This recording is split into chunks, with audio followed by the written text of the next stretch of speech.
Obstürmt oder steigt, und die Sonne uns sagt, der Tag glühend heiß oder eiskalt. Hello YouTubers, this is Sturmgeist Shoots 4, also known as Globulus. This is a 6-player free-for-all score resolution battle. I think it's 20k. I didn't host this one. As you can see, the Greek player there, he didn't bring a whole lot. But anyway, let's take a look at my army here. I've got 6 Sacred Band Cavalry. They're all gold. I have 2 with 1 Experience Chevron. I have 2 Balearic Slingers. They are gold-silver. Excuse me. I brought 6 6 Sacred Band Spearmen, gold, and I brought 3 regular slingers, also gold, silver. Let's go take a look at the Greeks real quick. Like I said, he didn't bring an army. He kept saying that it wouldn't let him purchase any more units than this. I don't know, because he was on a different team, so than everybody else. So I don't know why it would do that. But he's got 3 armored hoplites and 2 Greek light cav. That's all he's got, and they are under the command of Tenggith Toborn. Go see Spain over here, which I was kind of surprised to see them in a scored resolution battle. Has 4 long shield cav. They're commanded by Smunk, by the way. Anyway, he's got 4 long shield cav. I believe they're gold, silver. I think they're gold. Got 1, 2, 3, 4 slinger units. They are gold, silver, looks like. And then he's got 1, 2, 3, 4, 5, 6 bull warriors. They're all gold. Looks like one here has an experience. Maybe this one also. Let's go see the Julii. They're under the command of Land of Rome, and obviously I can't see all his units here. What we can see, he's got 2. It's like 4 urban cohorts, 2 Roman archers, and a Roman armored general. I think he ends up having like 6 urbans, 5 or 6 urbans. I think he has another archer unit, and then like 3 Praetorian cav, I think.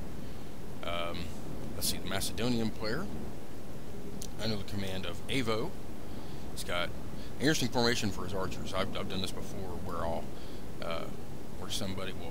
kind of do this to bait him in, let him hit the first row of archer, or the first rank of archers here, and then the other 2 fire like hell into the attacking cavalry. Anyway, he's got 5 Cretan archers here. I don't see. Yeah, he's got. I guess they're gold. Wow. He's got 1, 2, 3, 4, 5 royal pikemen. And then he's brought 1, 2. It's like 3 companion cav and 2 Macedonian cav. That's interesting. Scipii player, ran by Jack Buddha. I believe he was the host. He's got 4 Praetorian cav. He's got like 2 Triarii mixed in with him there. Yes. He's got 4 archer auxilia. I probably would have went Roman archers here myself. He's got 4 urban cohorts in behind his first line of Praetorian cohorts, which is 3 of them. Anyway, let's get this show on the road, guys.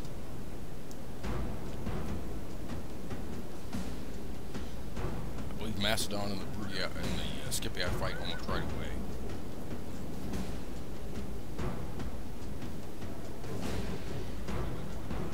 Now, I know Greeks are kind of screwballed, for lack of a better term, because, like I said, he said that it wouldn't let him purchase any more units. I don't know how, unless his game was bugged or something.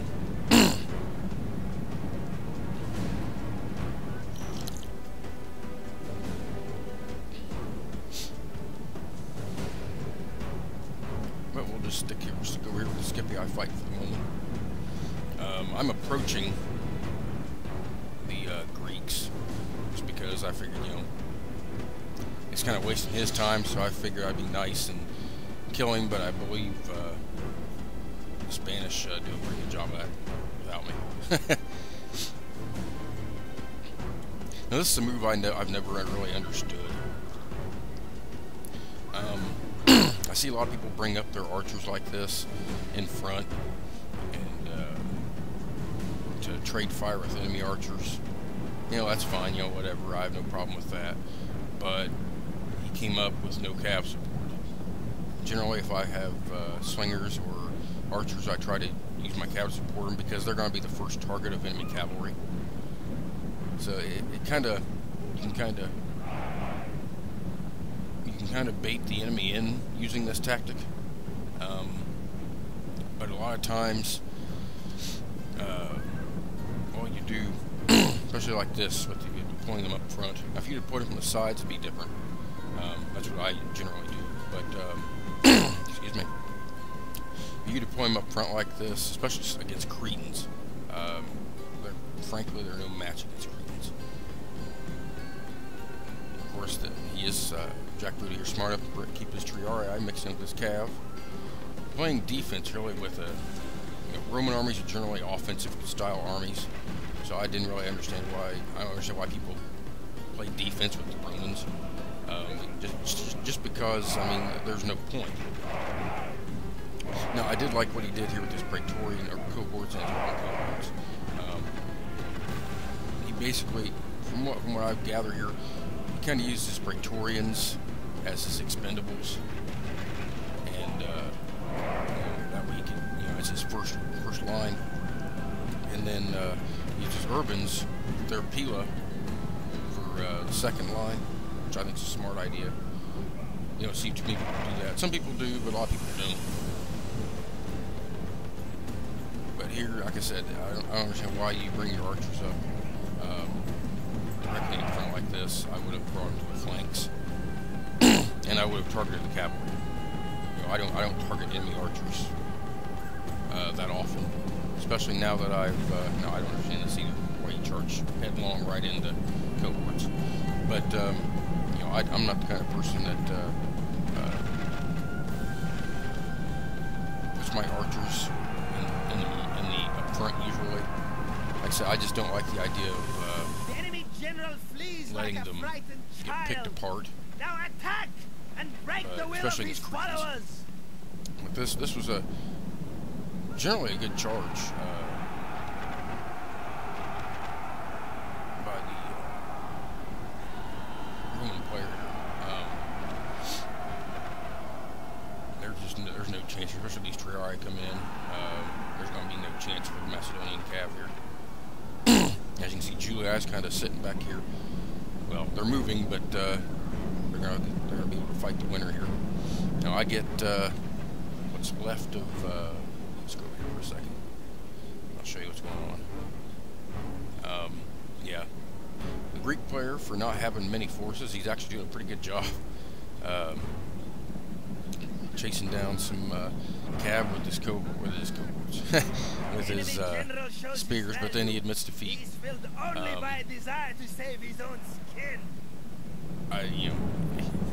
He said he had trouble with it, so I'll just let it be that. Let it stay at that. Back over here with the Scipii fight. Like I said earlier, I try not to keep my archers like this. If I had a preference, I'd run them around the flanks with my cavalry to support. And you'll see that I have another Carthaginian battle where you'll see where I do that exact thing, where I have a bunch of slingers and I swing them around to the flanks with my cavalry to support. That way, the enemy, if they want to charge my slingers with their cavalry, fine. I've got my cavalry there to back up my slingers and smash enemy cav. And here I rushed in with my cav to get a few kills on Greek armored hoplites here, but he decides he's going to chase my long shield, or chase my sacred band cav down with his long shields. Not exactly the smartest move I've seen, but he did have a numerical advantage on me, but it's just not enough. And I still have 3 cav units in reserve, so if I really needed to, I could have sent all my cav units in and just annihilated him. But I do chase down. I think I chased down his calf. I think he's trying to chase me around, but I don't think he can catch it. Nope, nope, take that back.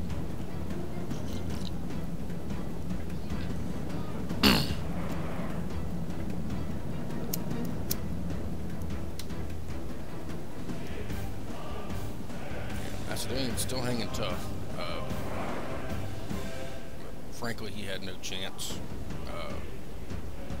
The way Jack Buddha, the Scipii player, deployed, and then once the Macedonian player reacted, and launched a couple of useless cavalry counterattacks. That's really what done him in, if you ask me. I think otherwise, if he'd have played more of a, I mean, he played defense, which is really what you want to do with Pike faction for the most part. You know, as a word battle, where you keep your army intact. He played it as well as he could, I guess. But here you're going to see, I've got my slingers here targeting these bull warriors. And here his cav coming back from routing. I didn't want to chase his cav all the way over the field. But as you can see, the 3 units that I had in chasing them initially, I brought them back and reformed them, and I sent my more fresh units of my cav after his long shields to finish them off. Drive them from the battlefield! But here you can see I have my Balearic slingers. You know, they're firing, and I've got my secret band cav here kind of watching and supporting them. So that way I can counter in case his bull warriors come in. Now I'll be able to peel off a couple phalanx units if I need to.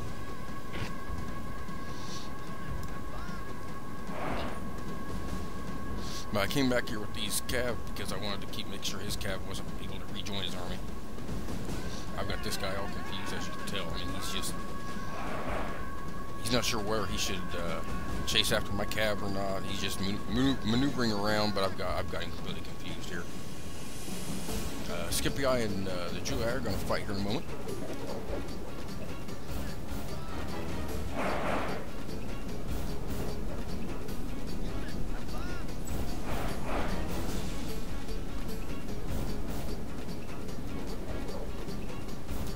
Essentially, what I'm doing with my cavalry is I am just making them move around in one big circle around the Spanish army here.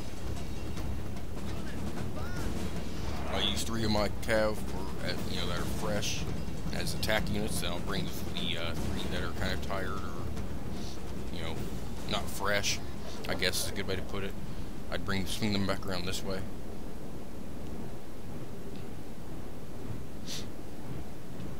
I gotta give hats off to, or give some applause off here to Jack Buddha, because he comes in here in a second and hits my Balearics with his cavalry. Pretty smart move, really, because I've got so many slingers and my army's pretty much intact. But here I decided to go ahead and send my army in, my pikes, and well, we make short work of these bull warriors, I'll just say that. The Spanish player fought right for what he had. Here I come in for some hammer and anvils. Actually, I think I'd take down these archers or the slingers first, and then I hammer in. Anyway, here comes the Scipii player, Mr. Buddha, come in, and he's going to hit my slingers. Try to take as many of them as he can. As you can see, I got the Spanish army routing more or less, except for this one bull warrior unit over here, and that, well, this one too. This don't take long, but excellent move here by the Scipii player, trying to chase down my slingers and give me less. What's the word I'm looking for here? Give me less missiles I can use to take down these Praetorians later on. But I do catch it, and I come back with my cav. I chase him down. Of course, I've got them think I sent one unit to hammer and anvil, and I sent everything else after the Praetorians just to drive them away. Wasn't going to chase them down and attack them. I just wanted to drive them away. But anyway, let's go over here to this fight that probably won't last long.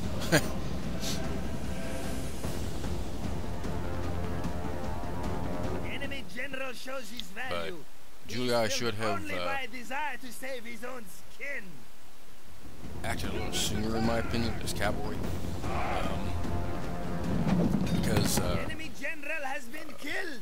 My cavalry, now we will see the measure of pardon me, my cavalry. courage. The Scipii cavalry was way over here messing with me. He could have came in and just, you know, smashed what, no, I understand this, but he could have smashed what the Scipii player had. He could have just ran everything up here and just mass assaulted him, and he probably wouldn't have made a difference, because his support cav would have been over here by me. But he didn't do that.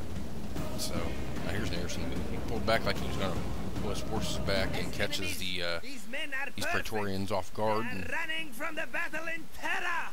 It's really a smart move.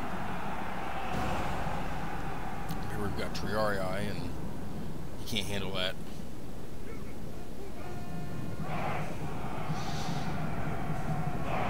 I don't understand why he's continuing to attack Triarii with his Praetorian cav.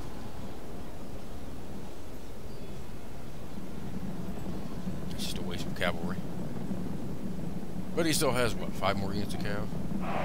4 more units of cav. He's got 3 Praetorian cavalry, and then 1 Roman armored general here. Which, if he was smart, he would have sent his 2 of them probably would have done the job. Just send them over here and take down the Scipii cav.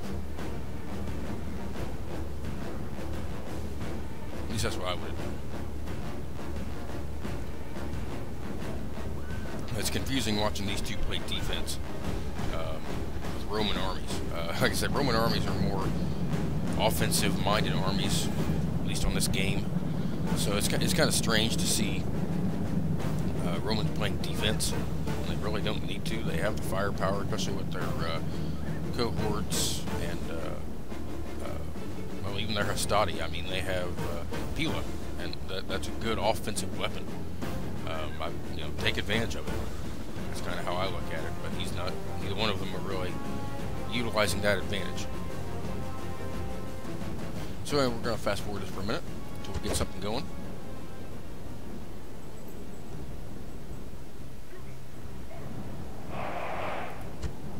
Okay, now we got. Actually, I would say the Scipii player and the Julii player, they probably made an agreement that you know, let the Scipii player come back with his cav, kind of make it a fair fight, you know, whatever. That's fine, you know, I have no problem with that. But I was kind of worried. Because the only kills I'd really gotten is against the Spanish and a few armored hoplites from the Greek player earlier on. So I really wasn't sure if I was going to be able to win this or not.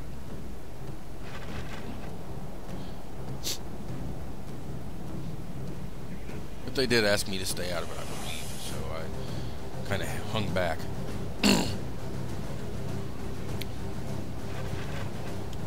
Now the smart move here, he's got, what, 4 or 5 archers? He could have left 1 unit back here as a reserve and swung the other 2 units out on the enemy flanks. He probably would have done a heck of a job, but, you know, he doesn't really do that here.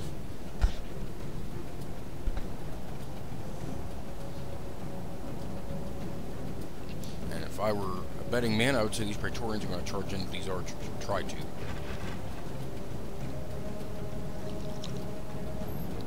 But that many archers against, what, 14 Praetorians? I mean, even if these cohorts didn't come back to assist, it wouldn't make much of a difference. Because these archers can fire on these Praetorians and knock them down.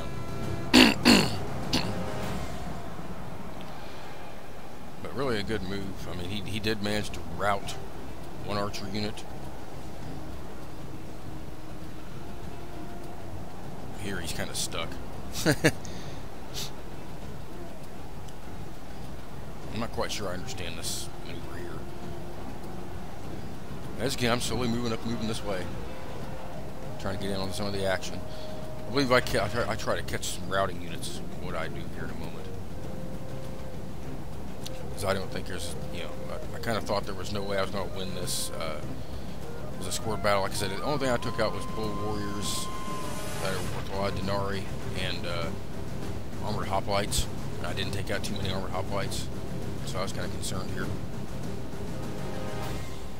Now here he's got the right idea with his cav on the flanks, but he should have brought his archers in to support. I think that would have been the smart play. But he could have bum rushed him here too. And I was kind of confused as to why that wasn't going on. And they're just sitting here trading missile fire. Well, not only trading missile fire, because you last player is the only one with any archers.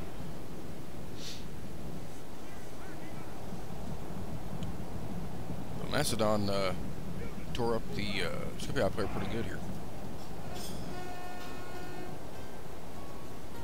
Now this was a micromanagement error on the part of Julii. I think he was worried about, my guess is he was thinking about wanting to kind of attack over on his left flank against the Scipii right. But as soon as he saw the Triarii and the Praetorian cav from the Scipii come over on his right flank, I think he changed his mind.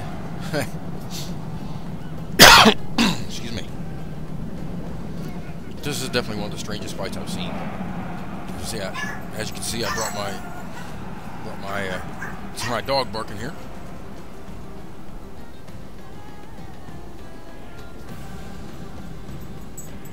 No, not really. Anyway, I've got my Sacred Band cav here. So I've got them in front, lined up, trying to catch routing units, if I see any. Give me like, I don't know, 5 minutes. Yeah. Here I try to send a Sacred Band unit to chase down these Praetorian cav, be some extra kills. Because I know I've got the cavalry advantage either way here. It really don't matter who wins this fight, I'm probably going to have the cavalry advantage.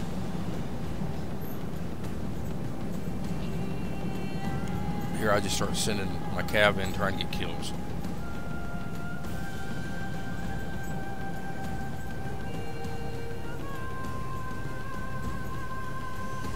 The enemy general shows his value.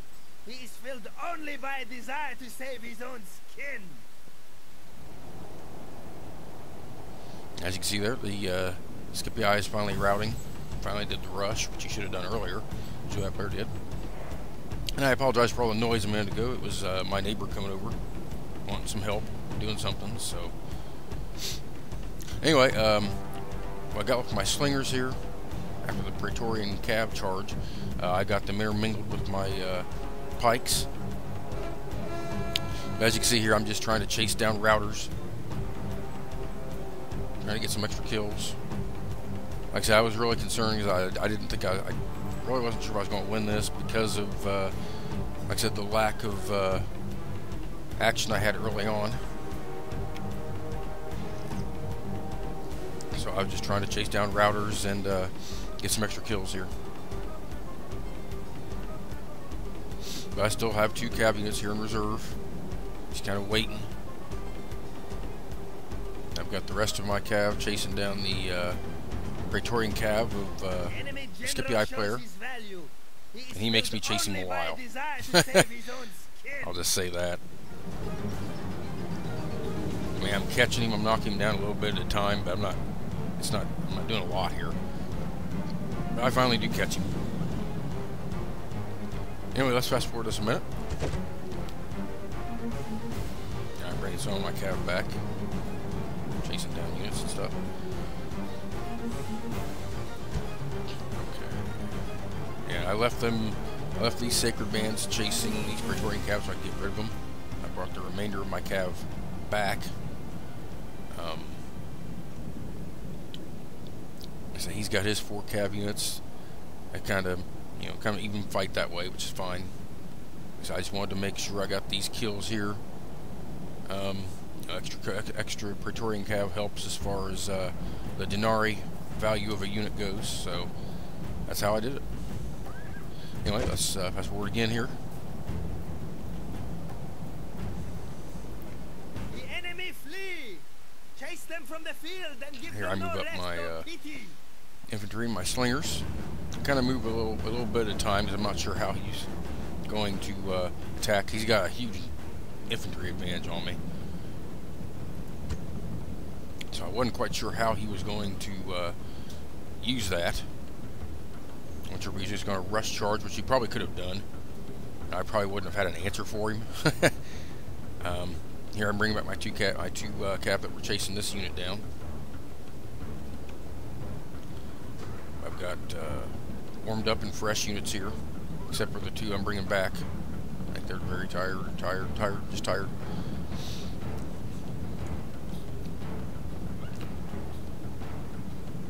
I think he's using archers, yeah. He's using his archers to hit me. It's smart keeping him close to his infantry like this. But he sends one unit out here, I think, to try to bait me in. Cavalry charge, but I don't fall for that. I've got my slingers firing back at the archers. But I bring my army up a little closer, so that way my slingers can start hitting his Praetorian Cav. I had the numerical advantage with cavalry, but I didn't want to take any chances. So I wanted to try to get rid of some of his cav before I tried to draw him into a cavalry fight. So it's kind of a... I see here he's peeling off a couple of cav units. I wasn't quite sure why. He was probably smarter staying where he was. But he does keep him close to his general unit here.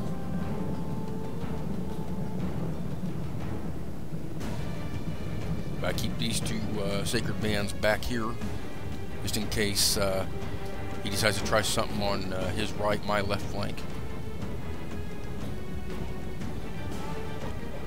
So locally, I have, in local battles, certain sectors of the battlefield, I would have the advantage, at least cavalry-wise. This was a good move by him. Intermixing his urban cohorts with his cav. There wasn't much I could do there. I couldn't really charge that. Here he comes in. And I thought that was a bad move.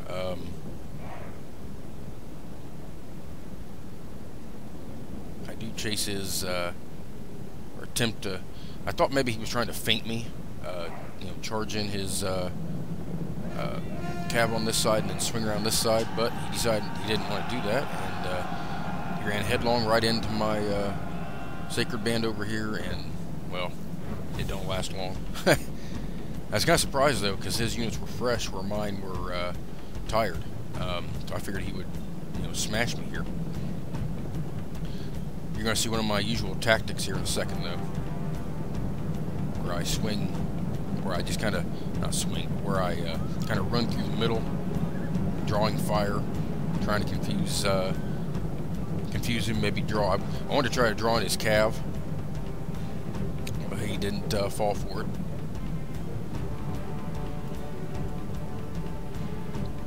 I think yeah, that kind of caught him off guard. I don't think he expected that.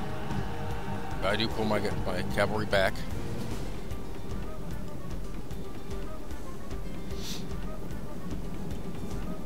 Yeah, I've kind of been on this Carthage kick as of late. Ever since I got my ass handed to me in that scored battle a few battles ago that I posted. One with no audio, for whatever reason. That I couldn't redo because I had deleted. But here I bring up my infantry. I want to try to close the distance. I mean, he's got to be close to run out of arrows. I just wanted to close the distance. That way, if he was going to use his Pila, here he comes. But that way, if he decided to use his Pila, he could. But I'd be able to swing around the flanks with my cavalry and hit him pretty hard. But that doesn't exactly end up being what happens. Here I'm going to try a classic double envelopment. And I believe in recorded history, the first use of a double envelopment was Hannibal. I remember watching a documentary on the History Channel that was talking about I believe it was the Punic Wars, the Second Punic War, you know, the Battle of Carthage and all them, you know, and it basically explained how, you know, the first ever recorded use of a double envelopment move was done by Hannibal, and he annihilated something like an 80,000 man Roman army. I think it was 80,000. Could have been the battle at the lake. I'm not sure. To be honest with you, I've only seen a few of the documentaries. But here I go ahead and launch my ground attack. Launch my pikes in. The one pike unit is pretty banged up, so I have them double team one of these units. But he came in sort of in an oblique fashion, which you don't see very often. A lot of people don't use obliques. Basically, an oblique, and the way you want to use an oblique is you want to use it over a distance. Now here I caught his cohorts out of position, so I went ahead and charged him, his general unit. But anyway, you don't normally catch people using the oblique formation too much. The enemy general flees like a frightened child. But generally, when you use an oblique formation, what you want to do is start off at a distance, and you basically an oblique formation. You move toward the enemy, then you move off to your left or right, depending upon whether you want to utilize left or right obliques during combat, during battle. But the idea is, by doing this, you elongate the enemy line and make it thinner in spots so you can punch through. So he tried. It looked like he was trying that with me, but he did it. He didn't have the distance to really pull it off well, because it potentially could have worked just because the way I play, I try to keep my armies close together. But you know, if he was elongating his line, that would have meant he could have outflanked me with some of his cohorts. And I really wouldn't have wanted that, so I would have probably thinned out my center to guard my flanks. And then he could have punched through with a Praetorian cav charge, and then took down all my slingers, and they hit me with hammer and anvils from the rear. Granted, I did have a cavalry advantage, but it would have given him probably 30 seconds of freedom to do what he wanted to do as far as cavalry charging goes, because I had the cavalry advantage here. And here I just charged headlong into him, into his cohorts. I kind of figured, you know, battle's more or less over anyway, so I go ahead and, you know, I do have my general unit and another unit of sacred bands here to support, so it wasn't a big deal.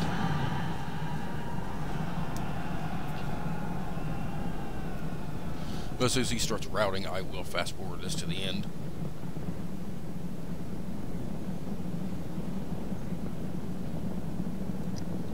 What I do is I end up splitting up my cav units to chase down individual units. Because again, I wasn't sure if I was going to win this or not.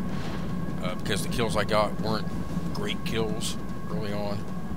So, you know, I just wanted to make sure I had the opportunity to win the game. So that's why you see my cav way back here chasing down units. And then my cav over here. I do send some cav over to hit these two units which are chasing down some of my sacred bands.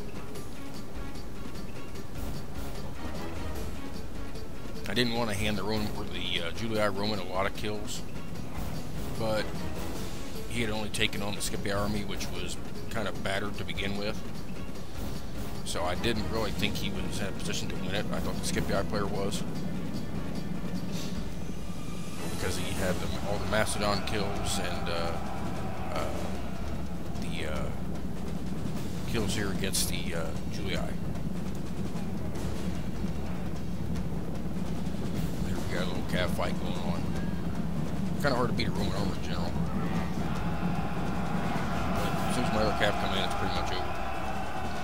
But here I get on either side of these urban cohorts, and well, I just charge in from both sides and, you know, essentially wipe them out. Thought that was kind of the best way to go. His troops and mine are both tired and exhausted, so it really didn't make much of a difference. Those Uzi routes, you know, get us to the result screen. As enemies, these men are perfect. They are running Okay, let's from go the ahead and battle triple in speed this. terror. Like I said, I'm still chasing down units back here in the background as well with my cav. Because again, like I said, I wasn't really sure if I was going to be in a good position to win this or not. I thought I'd gotten close with this battle,